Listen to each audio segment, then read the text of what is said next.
Assalamualaikum warahmatullahi wabarakatuh. Halo teman-teman, perkenalkan, nama saya Rizky Ariesti Fahrisa Halid, SPMSI, peserta Latsar CPNS tahun 2022, kelompok 1, angkatan 15, gelombang 5, instansi Universitas Sulawesi Barat. Pada kesempatan kali ini, saya akan share video mengenai bincang-bincang tentang kesiapsiagaan bela negara dengan salah satu dosen PNS yang sudah berpengalaman dalam hal ini, yaitu Ibu Indrastuti STP MSI. Mari kita simak videonya. Baik, Assalamualaikum warahmatullahi wabarakatuh. Waalaikumsalam warahmatullahi wabarakatuh. Baik, apa kabar Bu Tuti? Alhamdulillah sehat ya Bu. Alhamdulillah sehat. Ya, baik. Jadi di sini saya ingin memperkenalkan diri sebagai peserta Latsar CPNS tahun 2022. Nah, saat ini tuh kami sedang berada di tahap distance learning, dan pada hari ini topik yang kami angkat itu mengenai bela negara. Nah, dalam melaksanakan tugas Latsar ini, kami diberikan tugas oleh coach untuk mengadakan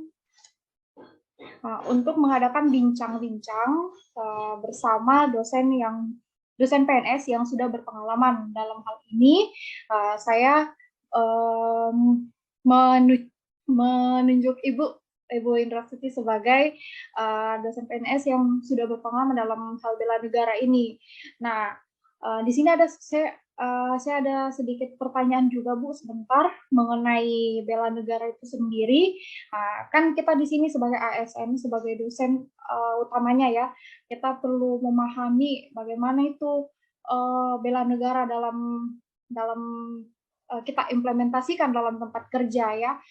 Di sini saya ingin bertanya Bu, kira-kira bagaimana Ibu mendefinisikan bela negara itu sendiri sebagai hal yang penting yang harus kita pahami dan harus diimplementasikan di kehidupan sehari-hari atau di tempat kerja. Silakan Bu. Ya, terima kasih ya atas diskusinya ya, atas pertanyaannya. Ya, jadi bela negara itu sebenarnya harus menjadi istilahnya ruh ya bagi ASN dalam menjalankan segala bentuk kegiatan-kegiatannya, baik itu di kehidupan sehari-hari ya maupun di lingkungan kerja. Ya, jadi bela negara ini ya paling sederhana yang bisa kita lakukan, misalnya bagaimana kita menjaga integritas kita, kemudian profesionalisme kita, kemudian tanggung jawab kita, karena itu semua menjadi nilai-nilai dasar ya dari komitmen kita untuk berusaha menunjukkan sikap ya dan tanggung jawab sebagai bagian dari negara ini ya, mungkin terkecil ya kita rakyat Indonesia yang tentunya menyadari itu. Kemudian kita juga harus punya pemahaman kebangsaan. Pemahaman kebangsaan ya salah satunya yang paling kita tahu ya dari nilai-nilai Pancasila itu, sehingga semua nilai-nilai itu akan tercermin dalam sikap kita.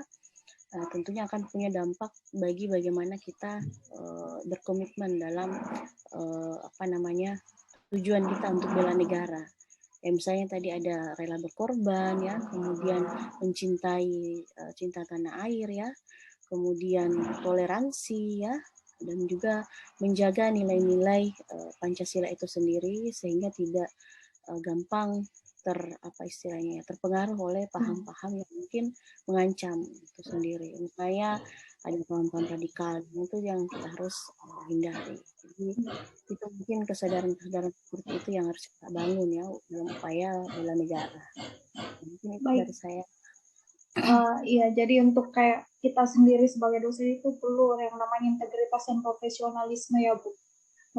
Jadi penting itu untuk kita memahami nilai-nilai Pancasila untuk bisa diimplementasikan ya di tempat kerja. Ya, baik itu ya.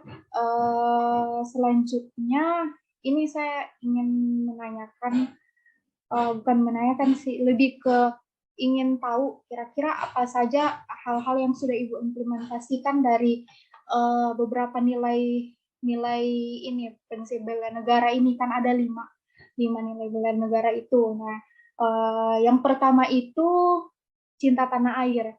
Nah, kira-kira apa yang sudah Ibu implementasikan ini di tempat kerja ya, sebagai dosen mengenai cinta tanah air itu sendiri? Silakan, Bu. Ya, kalau cinta tanah air ya tentunya kita peduli terhadap lingkungan ya. Salah satunya mungkin kebersihan ya, buang sampah pada tempatnya, kemudian merawat tanaman ya, seperti itu, sehingga itu bisa menjadi istilahnya memproduksi istilahnya oksigen ya yang baik, sehingga kita juga enak, lingkungan kerja kita juga itu bisa tetap nyaman ya, bisa tetap asri seperti itu. Dan kelestarian lingkungan itu harus dijaga dengan mulai memperhatikan kebersihan seperti itu. Mungkin itu ya kalau di lingkungan. Iya, kita perlu menjaga kebersihan, yaitu sebagai bentuk cinta kita kepada tanah air ya, Bu. Selanjutnya kalau sadar berbangsa bernegara itu, Bu, kira-kira apa yang sudah Ibu implementasikan di tempat kerja? Iya, kalau kesadaran kita berbangsa dan bernegara ya, misalnya ya kita menggunakan bahasa Indonesia yang baik ya, seperti itu ya. Jadi kita menyampaikan misalnya materi-materi ke mahasiswa ya harus bahasa yang sesuai ya, sehingga mahasiswa juga bisa mencontoh. Karena kan mahasiswa kita ya banyak terpengaruh ya budaya-budaya atau apa, dalam menggunakan bahasa pun ya kita harus bertunjukkan bahwa kita punya bahasa ya, bahasa Indonesia. Nah, itu bisa kita contohkan dari pergaulan kita dengan mahasiswa, interaksi kita tatap muka pada saat perkuliahan. Itu salah satu bentuk bagaimana kita istilahnya punya kesadaran kita berbangsa dan bernegara, seperti itu. Selanjutnya, Bu, kalau yang ketiga itu ada setia pada Pancasila, Bu. Kira-kira apa itu implementasinya? Ya, kalau setiap pada Pancasila ya tentunya kita harus pahami ya nilai-nilainya. Nah, salah satunya misalnya ya kita menghargai satu sama lain ya. Misalnya kan kita berbeda-beda dalam beragama, dalam bersuku bangsa, kita berbeda-beda. Tentunya kita menghindari hal-hal yang merusak toleransi di antara kita. Ya, jadi kita harus menghargai. Misalnya kalau tiba waktu sholat ya kita mempersilahkan sholat. Kemudian bagi yang mungkin izin untuk melaksanakan ibadah mungkin kita harus berikan izin seperti itu, sehingga ya sikap saling menghargai itu betul-betul ditampakkan itu dalam kehidupan kita, dalam lingkungan misalnya sebagai akademik ya, sivitas akademik seperti itu. Kita menjunjung sikap toleransi ya, toleransi dalam beragama. Salah satu nilai. Iya. Selanjutnya tuh poin keempat, rela berkorban, Bu. Bagaimana dengan itu, Bu? Kalau rela berkorban sendiri ya tentunya tidak hanya dalam pekerjaan ya, tapi dalam keseharian kita juga harus rela berkorban. Misalnya korban waktu. Misalnya tadi kita daring, tentunya ya kita memberikan istilahnya fasilitas ya daring yang mendukung kegiatan daring kita dalam proses mengajar itu yang terbaik. Misalnya menyewa Zoom yang premium seperti itu. Kemudian juga kita bisa menambahkan waktu untuk membimbing mahasiswa yang mungkin dia tidak terlalu menangkap ya. Jadi kita bisa membuat kelompok-kelompok belajar ya buat mereka. Kemudian kita bisa meluangkan waktu ya, walaupun itu di luar dari jam kerja kita, sehingga mereka bisa mengikuti pelajaran dengan baik ya. Karena memang kita sadari bahwa tidak semua kemampuan mahasiswa itu sama ya. Ada mungkin yang agak rendah kemampuannya, sehingga kita harus maintenance mereka, motivasi mereka sehingga bisa lebih belajar dengan baik seperti itu. Baik, selanjutnya tuh yang poin kelima, poin yang terakhir itu mengenai kesiapsiagaan awal bela negara. Kira-kira kalau itu apa, Bu, implementasinya di tempat kerja? Iya, kesiapsiagaan tentunya kita harus memahami bahwa bela negara ini tentunya bagaimana kita mempertahankan jati diri kita ya sebagai bangsa Indonesia. Nah, dalam sebagai individu ya tentunya kita menyadari bahwa adanya paham-paham ya yang bisa mengancam integritas bangsa kita.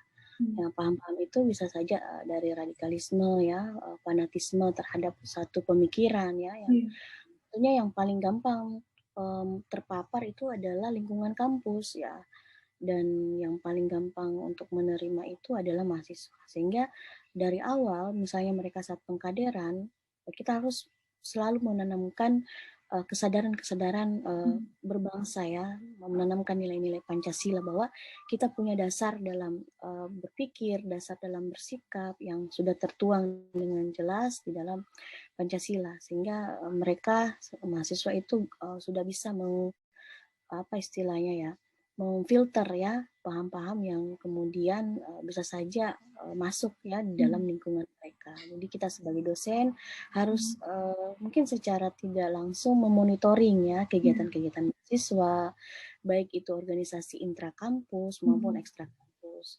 Nah, kemudian ada juga mungkin sosialisasi ya untuk menangkal ya paham-paham yang mungkin mengancam ya kehidupan berbangsa dan bernegara, seperti itu. Baik, jadi mahasiswa ini tetap berada dalam pengawasan dosen juga ya Bu, apalagi mengenai doktrin-doktrin dari luar, yang apalagi yang mengenai radikalisme itu paling gampang menyebar di mahasiswa ya. Baik, jadi mungkin itu saja ya Bu untuk pertanyaan dan beberapa implementasi yang saya tanyakan tadi Bu. Sebelumnya saya ingin berterima kasih banyak atas waktu yang telah diluangkan pada hari ini. Semoga sehat selalu Bu. Saya akhiri bincang-bincang kita hari ini. Wassalamualaikum warahmatullahi wabarakatuh. Waalaikumsalam warahmatullahi wabarakatuh. Ibu Indrastuti ST PMSI ini merupakan role model yang saya pilih untuk dijadikan panutan dalam hal ini kesiapsiagaan bela negara. Karena beliau merupakan sosok yang memegang komitmen dan tanggung jawab yang diberikan. Beliau juga sangat menjaga kebersihan dan kelestarian lingkungan sekitar. Beliau selalu tepat waktu dan mengajar sesuai dengan jadwal yang diberikan, dan juga beliau memiliki toleransi yang tinggi terhadap perbedaan. Beliau senang untuk meluangkan waktu di luar jam kerja untuk membimbing mahasiswanya. Sikap beliau tersebut menunjukkan wujud bela negara dengan indikator cinta tanah air, sadar berbangsa dan bernegara, serta rela berkorban. Sosok ini pantas untuk dijadikan sebagai panutan. Nah, itulah tadi bincang-bincang mengenai kesiapsiagaan bela negara bersama role model yaitu Ibu Indrastuti STP MSI. Terima kasih sudah menonton, semoga bermanfaat. Assalamualaikum warahmatullahi wabarakatuh.